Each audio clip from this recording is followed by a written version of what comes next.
morning. Today, I'm going to switch it up a bit and rap at you just a little bit about some comments that I was getting on my social media after I posted the first video. Despite those comments being incredibly nice, they almost seemed as though people may think that I'm losing it or that I fell off, which obviously isn't the case. I am of a sound mind, and I always will be. I'm the person people turn to when shit hits the fan, and I don't want anyone to get it in their head that it's ever going to be any different, because I enjoy being that person. I think the fact that I ate a weed gummy in my first video and may have been in my feels a bit, having just arrived here in the middle of nowhere on this property with no real setup and no clue where I was going to go from there, might have left people thinking that I ran from Ontario and am losing my mind out in the bush in Nova Scotia. But that's not the case at all. This was planned for months and months, and I still have 3 cottages and a house in Maynooth, Ontario that I hired a lovely older couple to run, and just moved them into my house in Ontario. This was all planned. This wasn't just like on a whim, oh my god, I just turned 36, what am I doing with my life? No, the problem with me is I've already done life.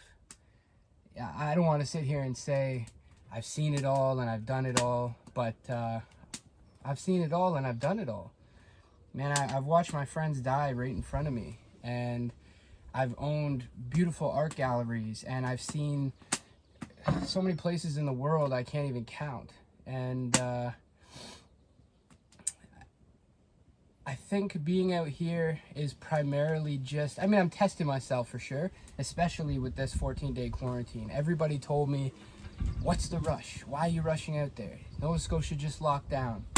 And I think the rush was to put myself in such a predicament that what I brought with me is what I have in the middle of the woods. There's nobody around. I haven't seen a lick of human since I've been here. I actually haven't seen much wildlife either, to be honest.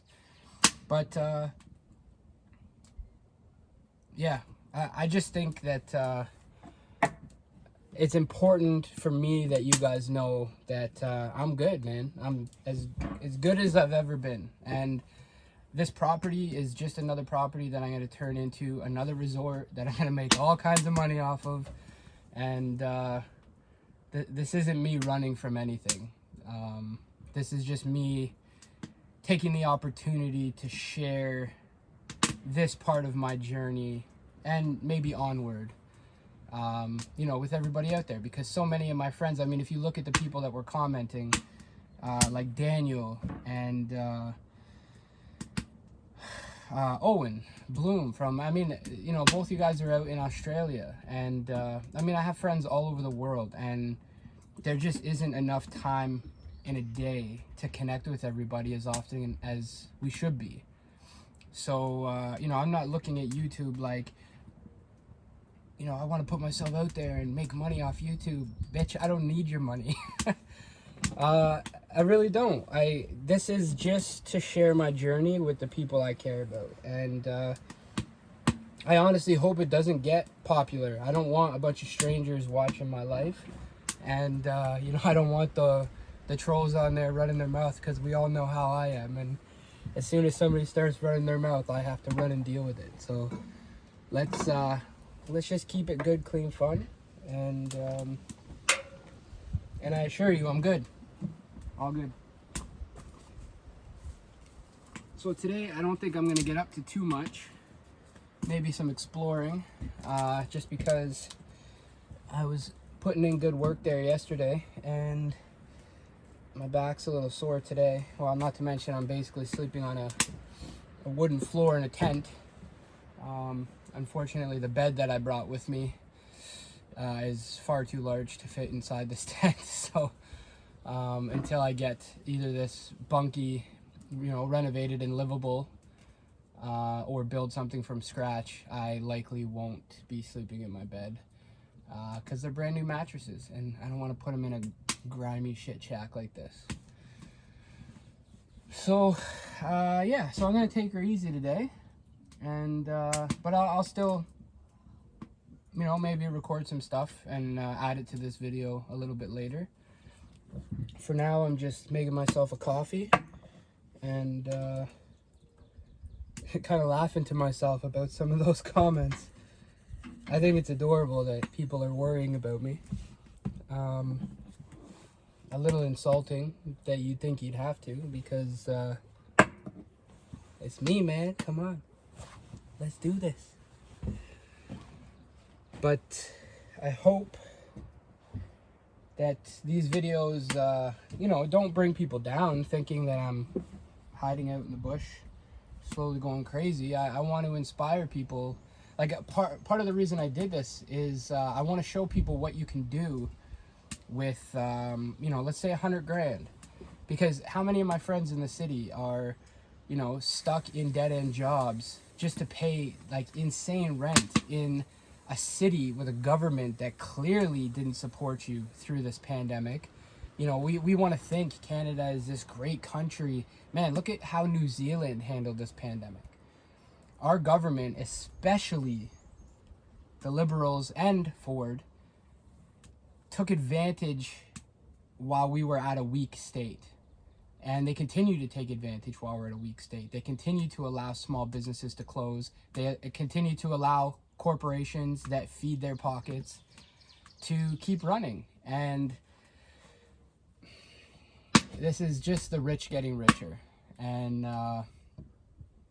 I'm trying to show people that you don't need a lot to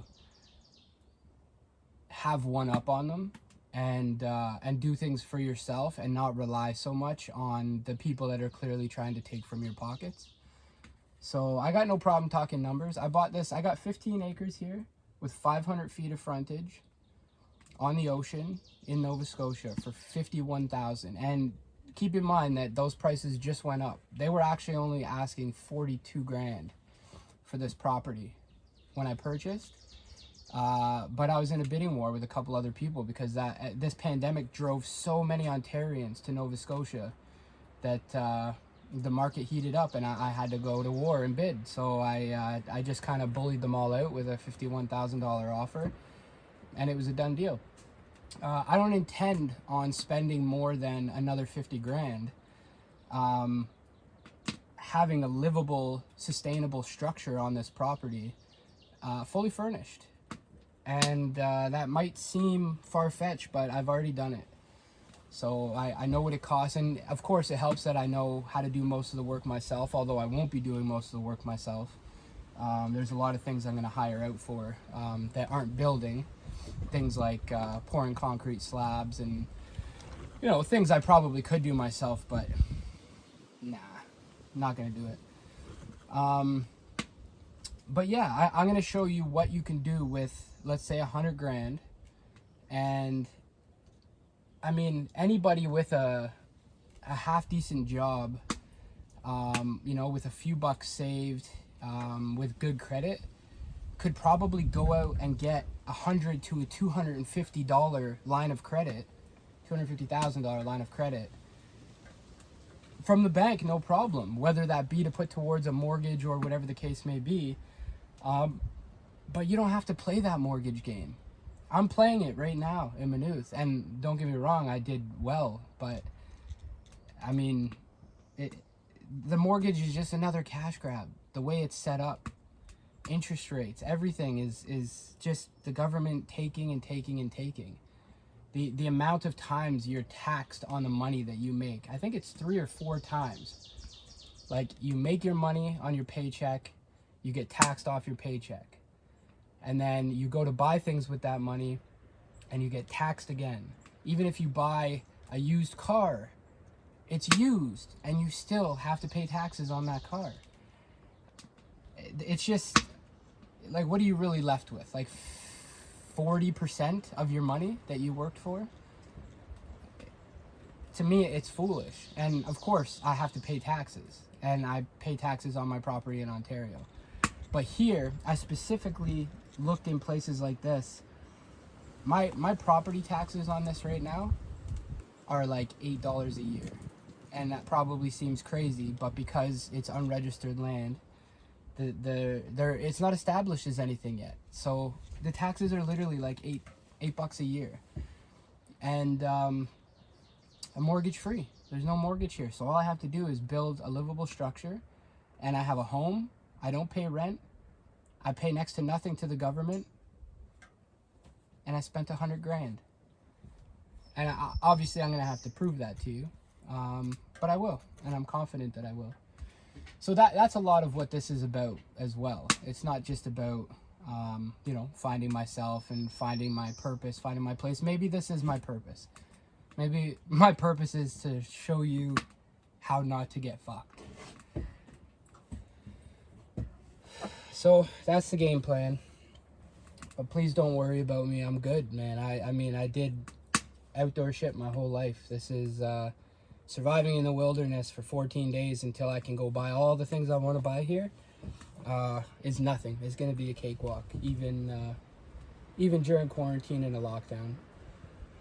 It was it's funny how much I fought to get here, because I could have waited. Really, I probably should have waited, but you know, the paperwork, because Nova Scotia went straight lockdown, and even whether you owned a property here or not, they didn't want to let you through. So I had to fill out all kinds of paperwork. I'm not kidding. At the Nova Scotia border, at the New Brunswick border, it's like a military operation, like what you'd see in a movie.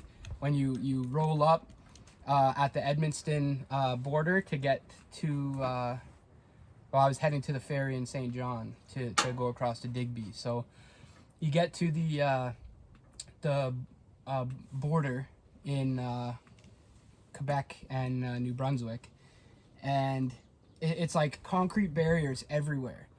And you know, at first you're dealing with like OPP or not OPP, RCMP, I guess, but cops. And I mean, don't get me wrong, everybody's super friendly out here. It's not like dealing with those jakes out in Ontario. So far, some of the nicest cops I've ever met. And they, you know, they grill you a little bit, but in a nice way. And then the military comes out of nowhere. And like, these people are suited up, guns, the whole nine. And they come up to the window and they start asking questions, and they go over your paperwork. And again, super nice and joking with you. But it's real, man. And so got through that, and then went to get on the ferry, and, you know, not grilled too much getting on the ferry in New Brunswick, because I had already been past the border. But as soon as you get to Nova Scotia, same thing over again, but actually wasn't as bad as New Brunswick. So New Brunswick is the gatekeeper of the East Coast right now. And they're doing a damn fine job. So anyways, yeah, that's I fought to get here because I wanted this isolation. I wanted to be thrown into, I mean, 14 days is nothing, man. Like, I intend, in my lifetime, I intend to go to places like Alaska and do this for months on end. Like, I'm just getting started with this shit. But I wanted to be here and deal with the elements, and deal with the trouble of starting with next to nothing, just what I brought in a trailer. And I wouldn't even say it was that big of a challenge. I mean, people know how much I love to shower. I'm weird with it. I shower sometimes 3 times a day. That's probably been the hardest part of this, is in 5 days now, I've had 1 shower, and it was in a thunderstorm, naked in the rain, which was a great experience. But damn, I can't wait to have a hot shower. So yeah, I'm not going to do too much today. I'm going to get some coffee going here very shortly, if this thing ever heats up. And just enjoy my morning for now, and go explore with the dog.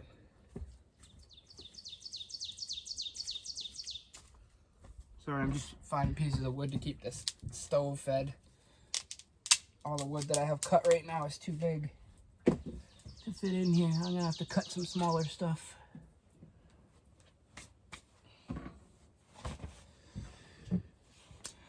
I gotta drink instant coffee, which is disgusting. But I didn't have a French press to bring with me because I needed to leave them in the cottages for the guests. And I'm such a gracious host. So I always do what's best for the guests. But to my homies out there in Australia, Owen and Daniel, thanks for the messages, man. That was super nice of you. And I'm all good, guys. I was saying to one of you guys that I'm considering buying land out in New Zealand. And I am. I'm so impressed with how New Zealand dealt with this pandemic. Their leadership is just phenomenal. And I told myself that I want to spend some time there and own a property there and be a part of that. So that's the game plan, and I will be out there eventually, but I do also have a burning desire to do something in Costa Rica in a little surf village called Malpais. So whether I go to New Zealand first or Costa Rica, I'm unsure of. But I'll be seeing you boys again, don't worry. Leave no man behind, know what I mean?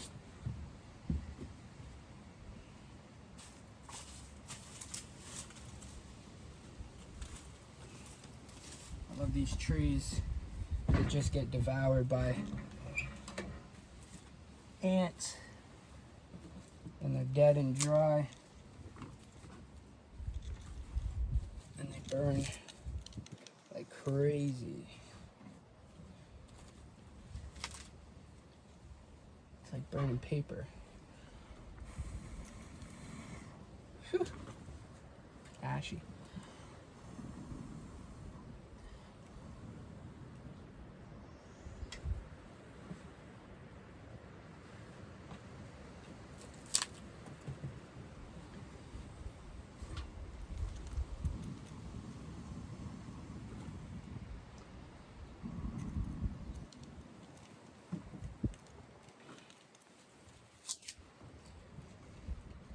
And I hope people still reach out.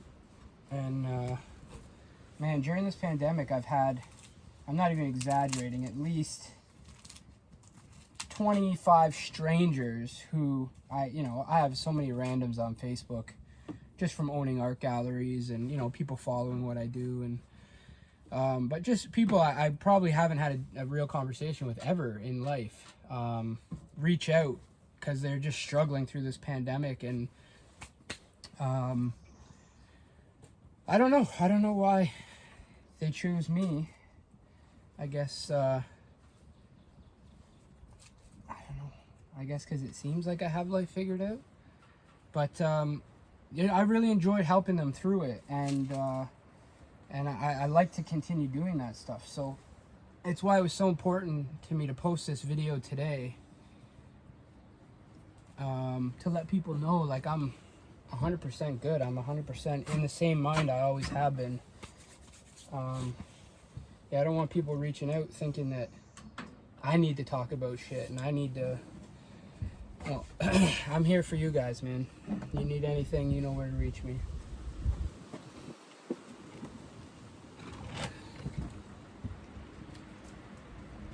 That's a little wet.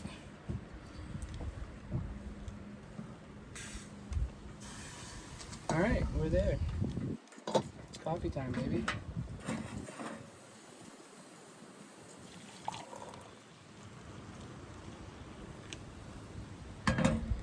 Instant coffee with some powdered milk because I don't have a fridge here to keep anything cold. So luckily I was prepared for that.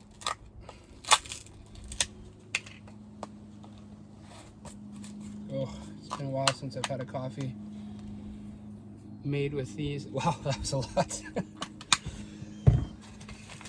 Made with these crappy ingredients.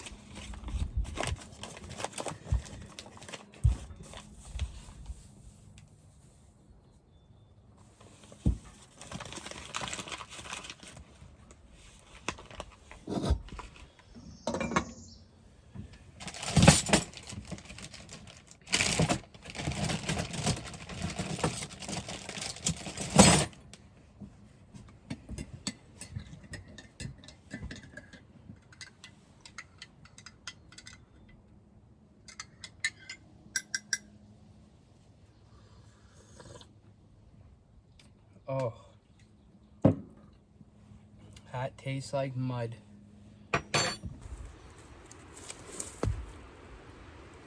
Since I started this segment mentioning friends dying, I figure I might as well elaborate on that to end the segment. So, when I was 23, I'm still a skateboarder, but back in the day, I took it a lot more seriously, and I was with a group of there were 6 or 8 of us, and we were just doing a little tour across Ontario filming.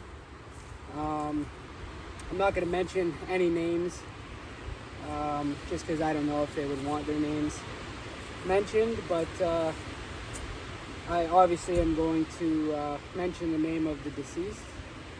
So anyways, we were on a little tour across Ontario, and we stopped in Bracebridge, of all places, at a place called Wilson's Falls. We had stopped there to swim, and there was 2 guys that were older than me and another guy that were 23 at the time, and then 2 young bucks that were both 16. And yeah, we just stopped at Wilson's Falls to swim. None of us had been there before. And there's like a power plant. It's like a generation station. So it creates a bit of an undertow. And so you want to swim out to avoid that and then across to the falls. And it was a pretty substantial swim.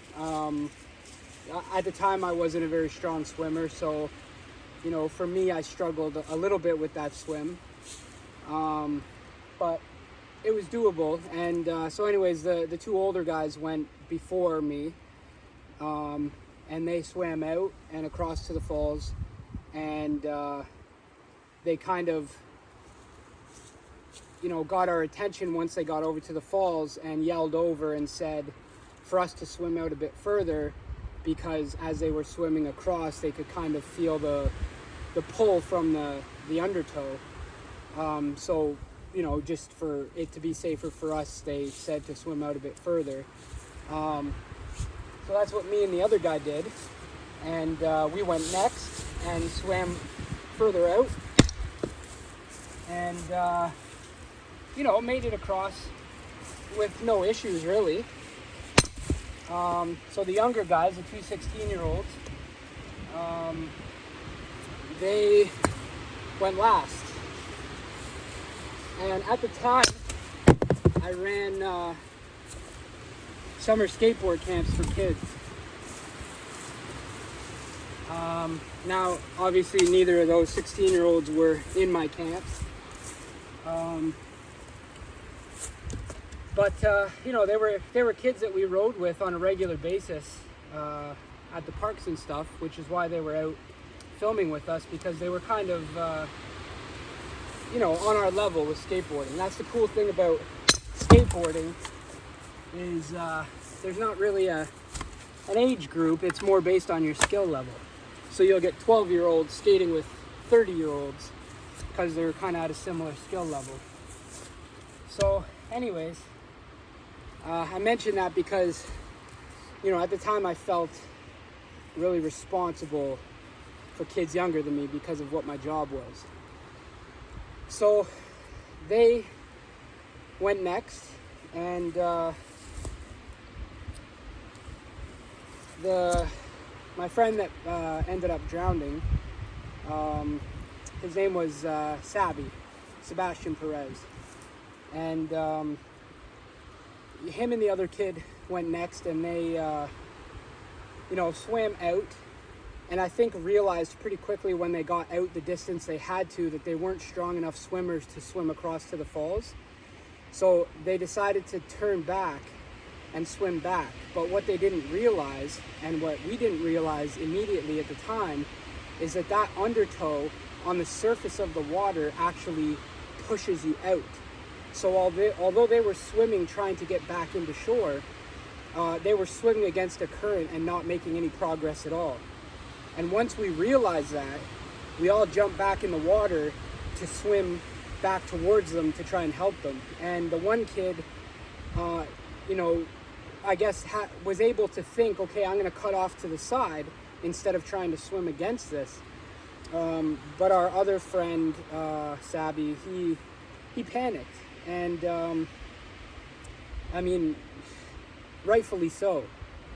And by the time I got over to him with one of the other guys, he had already gone under. We kind of just saw his hand go under, and at that point, I was still probably about 20 meters from him. And I had, like I said, I wasn't a strong swimmer. I was completely winded by the time I got to him. And I had to swim a little bit further onto the shoreline and kind of stand up and take a breath and turn around and see if I could spot him. And I never spotted him. And another friend of ours who was a bit stronger swimmer, one of the older guys, he was diving in the, he was good for breath, so he was diving in the area where he went under.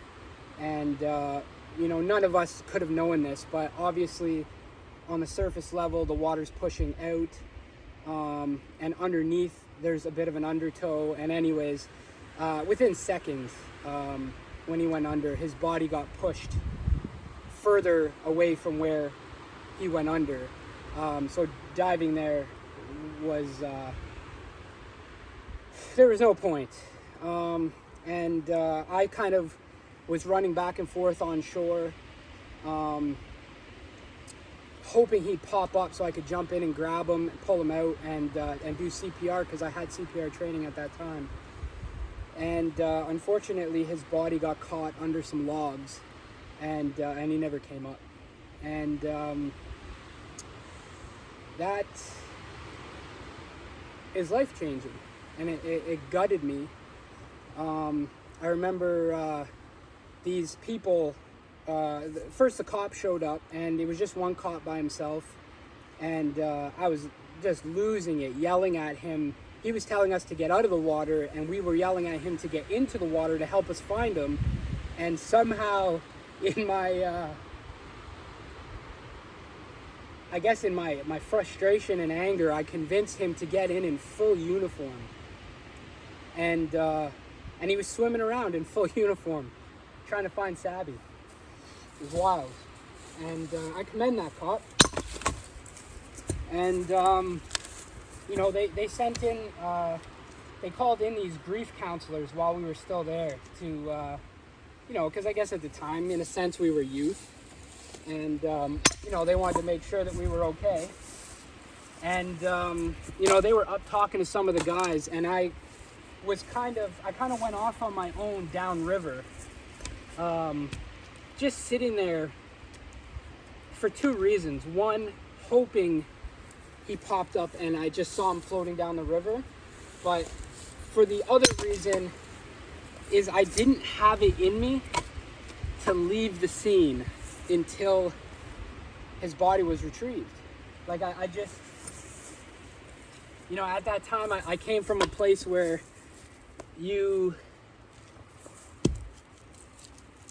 friends were everything at that age, and you just don't leave somebody behind. So it was tough. And finally, this guy convinced me to go back with the group and get a hotel room for the night. And they said they were going to send the dive team in tomorrow to retrieve his body. And they had a helicopter and a dive team there looking for him. And in a short period of time, found him. And we showed back up on the scene. I don't know why. I guess, again, I couldn't leave Bracebridge without physically seeing him come out of that water. And we watched them pull his, a little bit bloated body out of the water. And Jesus, man, it was tough. And at that time, the police had notified his family, and his family had shown up as well. And it just so happens he had a twin brother. And his twin brother was there. And I can't even describe to you how crazy it was to see somebody that looks just like him. You know, the spitting image of him. He was right there. And you just want to think, that's him. You know, that's him and everything's okay. But it wasn't. And I'll never forget his father. They're Spanish, by the way. Obviously, Perez.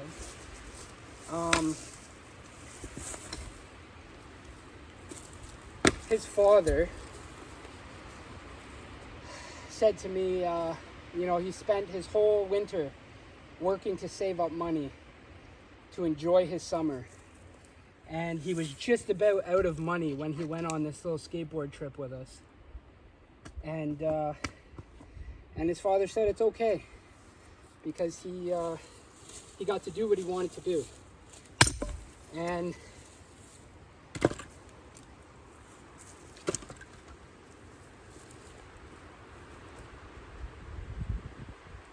never in my life have I seen that kind of strength. And I learned from it. I look at life very differently now, which is part of why I do what I do and why I'm doing what I'm doing. Because I learned in that moment, not only is life short, and you hear people say it all the time, life is short, enjoy it, you gotta live it. But when you witness something like that, and it's embedded in you forever how short life can be, you live every moment for exactly what you want. Not for what your family wants, not because your family wants you to go to school and get an education, not because your girlfriend wants you to have more money so you can, that's not fair to say. It goes both ways. It's not just a girlfriend, but you know what I'm saying. And you live for yourself. And I want to encourage people to do the same, because Christ, life is short. And all the things that you think are going to bring you happiness, like if you just had a bit more money or you just had your own property. Man, a property is what I thought was going to bring me happiness for the better part of my life. I thought, man, if I could just stop paying rent and I can just get my own place, I'll make it my own, and I won't have to, pay somebody else's mortgage, and that'll be it. I'll have that, and that's what life is about. Well, I got it, and then some. And it doesn't change a damn thing. If anything, you start to look at maintenance and cutting your own grass, and when things break down and you're just like, sometimes it's easier when I rented, because none of that was my problem. So it really is a catch-22, and don't get me wrong, it's great to own your own place, but it's not what life is all about. It's really not. And at 36 years old, I kind of figured out that it's just about enjoying the little moments. Those are what stick with me. There's a lot of bad moments that stick with me too, but man, those little moments, those good moments, is what I'll sit back and I'll be, having a glass of whiskey, or I could be doing anything. I could be watching the dumbest TV show and something will hit me and I'll just laugh to myself. And that is what life is about. Life is about laughing and that feeling. That's it. That's story time.